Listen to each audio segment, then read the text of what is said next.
Today we're going to be planting out some cold tolerant things. So for a little perspective, we are zone 5-6, borderline in between 5 and 6. It's kind of a weird place. And we get very cold temperatures. Typically our last frost is mid-May. We are still planting into snow and frost, and these are things that are able to tolerate that. We're also going to take a walk around the farm and see what survived our winter. It was the 7th coldest year on record, I believe. We hit temperatures of around -40 this year. It was very cold. Let's go. Our tulip beds that we planted here in the fall are getting ready to explode in color. I'm probably not planting these again. If you've watched our video about 5 flowers I'm not going to grow again, you'll know why. This year was a good year for them because it was cold, but last winter was horrible and we had big losses. Also, Midnight likes to eat them. No, no, no! We usually begin the process of hardening off a couple weeks before planting, and it consists of gradually taking the plants out of the greenhouse, setting them into the sun for a couple of hours a day, and slowly increasing the time they're spent in the sun and the wind. This helps harden them off so they don't go into shock when it's planting time. This is lemon bee balm. We have 4 trays of snapdragon. Some of the differences in what the seedlings actually look like is just due to variety. You can see that we actually do pinch our snapdragons before we put them out. You can see this one has not been pinched, and I like to leave 2 or 3 sets of leaves. I just pinch that right off, and then what will happen, as you can see happening here, what will happen is we'll start to get multiple shoots off the seedlings. So that helps give us more blooms. We pinch almost all of the flowers that we grow. The exceptions are stock. Most things we do pinch. Here we have some phlox. This is cherry caramel and creme brulee phlox. I have some chamomile that desperately needs to go out over there. More snaps. This is penstemon down here. We have 2 types, Rocky Mountain Blue and also Palmer's penstemon. Okay, so we're out in the field. I've cleared away the leaves that were over this bed over the winter, and we're putting our staples in the ground. So we use this drip emitter tubing, and it attaches to a 1/2-inch pipe that goes all the way up to our house, and then we have the strip tape that runs off of that tubing. So I just like to get the lines nice and straight before I plant because it serves as a nice planting guide for spacing. We use the 6-inch staples to tack the tubing down so that it doesn't come up. Sometimes if the temperatures fluctuate, it tends to come up and buckle, and then it doesn't water well. So we really make sure it's tacked down well all the way across the row before we start planting. Okay, so now that I have my row prepped behind me for planting, I'm going to prep my dip. This is just something that I do because we don't really use fertilizers. Our soil is already pretty high in nitrogen because of all the organic matter and cover cropping that we do. This row actually didn't get a cover crop last year, so we did a thick layer of leaves on top over the winter just to help protect the soil. We already have a lot of nitrogen available in the soil according to our soils test that we do. According to that soils test, we already have 60 pounds per acre of nitrogen, which is fine for our purposes. And so I don't add fertilizer, but what I do is I usually do dip. And today I'm actually using this. This isn't sponsored. This is just what I'm using. It's Dr. Earth, and it's called Metabolic Transformer, and formulated to inoculate and stimulate the microbes that are already present in native soil. So it doesn't have an NPK. Now, if this were a row that had been cover cropped last year, I wouldn't be bothering with a mycorrhizal dip or this metabolic transformer because the soil life would already be more active because there had been living roots in the soil for a longer period. But because we didn't get a cover crop in this one, I'm using this just to help boost the native microbes that are in the soil. You could also use a mycorrhizal dip.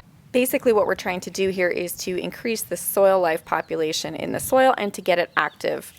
If you make compost at home, you can also use that compost to brew a tea and use that as a dip at planting time. If you have old mycorrhiza that you're going to be using for this, I would recommend buying fresh mycorrhiza, especially if it wasn't stored in a fridge and it's been subject to a lot of temperature fluctuations that can just kill it. I'm going to mix it into a bucket of water, and then we're going to dip our plants into it as we plant them in the ground. Or with a stick. So here are our soil blocks. Pluck this guy out. Let's take a look at the roots.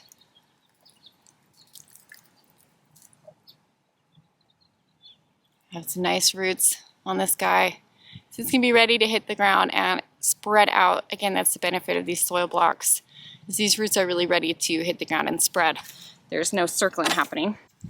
So each seedling is going to get a dunk, just like that, and then we plant it.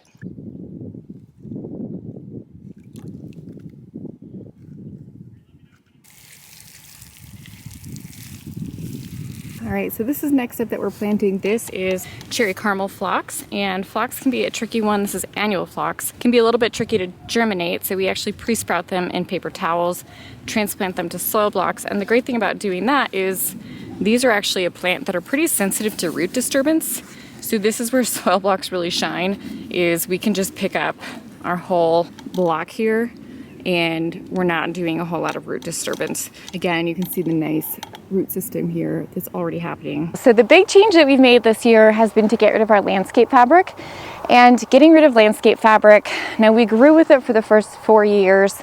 We're going into year 5 now here at the farm, and we grew with it for the first 4 years because we have bindweed. And bindweed is just a very aggressive, invasive, pernicious weed. If you've ever had bindweed, you know this. We knew we didn't want to use herbicide, especially not in the main growing areas.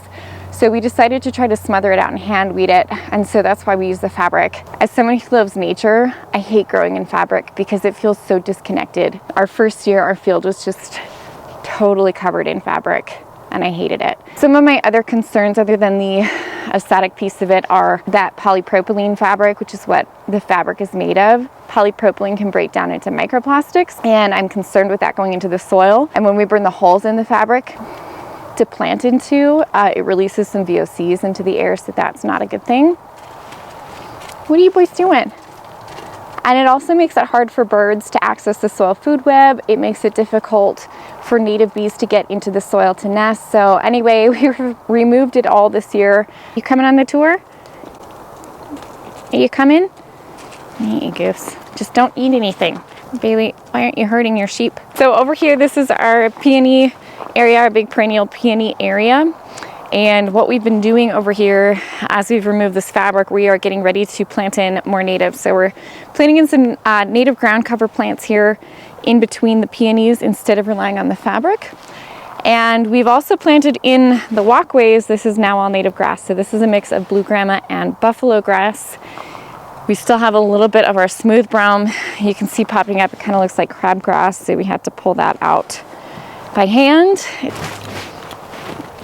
Come on. Our columbine that we started from seed 2 years ago. These native plants are just so much more tolerant of weather extremes. Our native prairie is looks dead right now because most of this is warm weather grasses. They'll be coming up here in the next few weeks, boys. This is our kind of food production area, and these strawberries did survive the winter even though it was quite cold. They had a nice mulch of straw on top, which helps the strawberries. Midnight, come here. Come on, get out of there. Midnight, come here. Chives survived, the asparagus survived, the fennel. Over here in the field, we have our hardneck garlic, and we have interplanted that with our roses, which you can see are pruned back and just getting started. So even though we actually did not winterize our roses this year, they did survive the winter and they are putting on some growth. So selecting varieties that are hardy for your zone is going to be helpful in getting those roses to survive. And you can see how much garlic we have planted in here among all of the roses to help with pests. Garlic is a popular deterrent for a lot of pests. We have quite a few Japanese beetles here, so we're hoping that that's going to help with our Japanese beetle problem. The Baptizia, so it comes up, here it is. It comes up kind of like these little asparagus shoots, and these make such beautiful flowers. I love this plant. It's one of my top new flowers that we're growing here. It makes a great cut flower. It's beautiful foliage. It makes really interesting seed pods in the fall. And over here we have our Lisianthus. The Lisianthus we planting quite early, and we have mulched them in with just a little bit of pine straw just to help keep the soil temperatures down, because we do hit 80 very early here in the spring.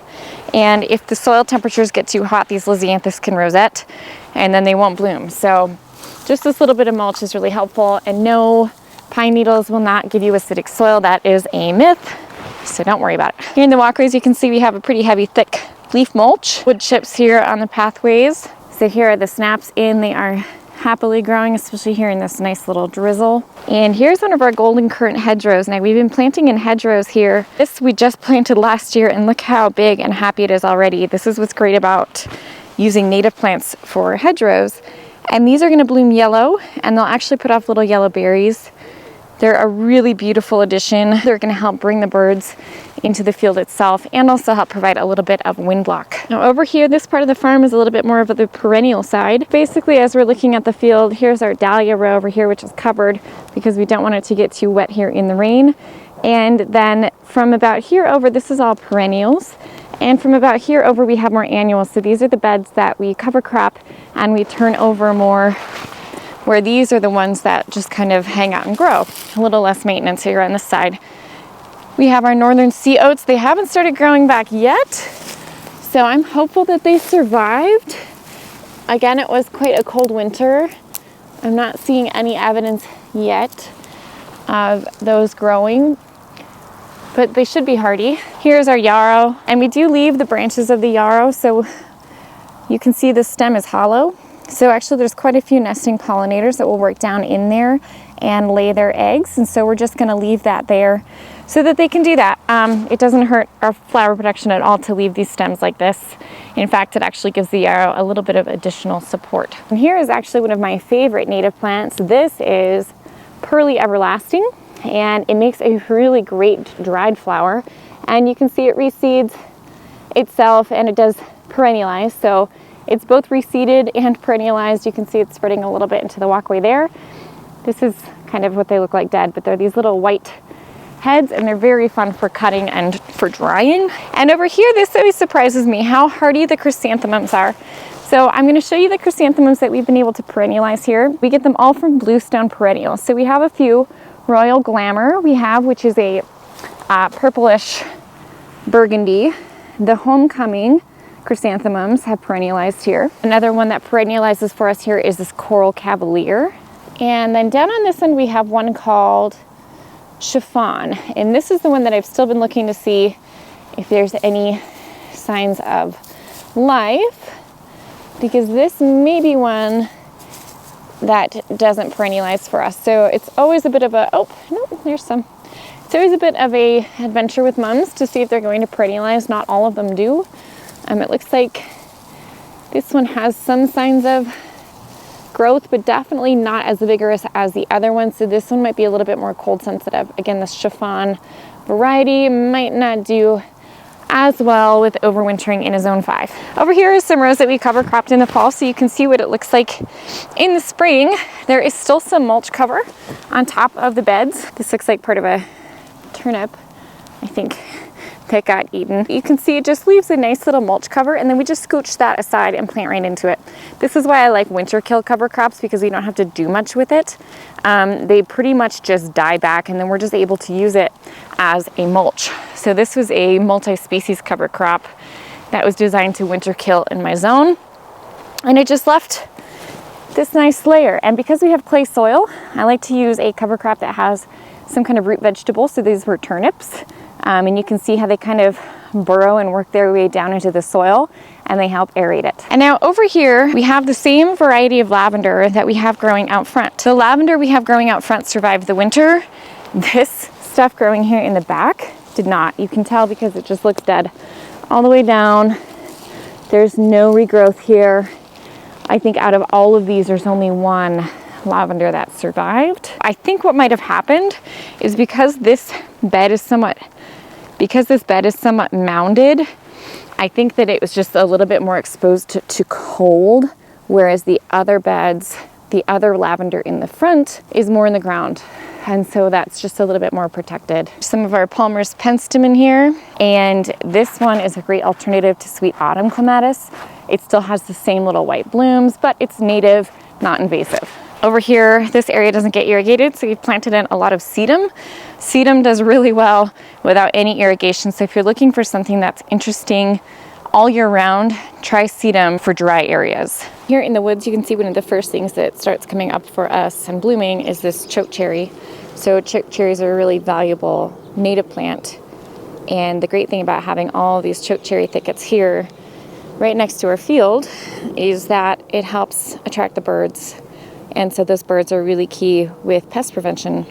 They're a really important part of the ecosystem here in the farm. So we let these choke cherries spread. And here's still a few. You can see they actually just dry right here on the plant, and the birds can eat them all winter just like this. And over here, the American plums, these actually leaf out and bloom a little bit later than the choke cherries. So choke cherries definitely blooming earlier. So all in all, I'd say it's always pretty surprising to me how much can survive the winter, even when I think it was too cold for anything to really make it. Especially the native plants are more tolerant of the cold than we think.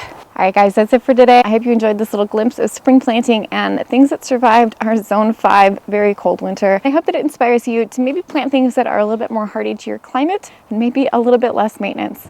We'll see you next time at the farm.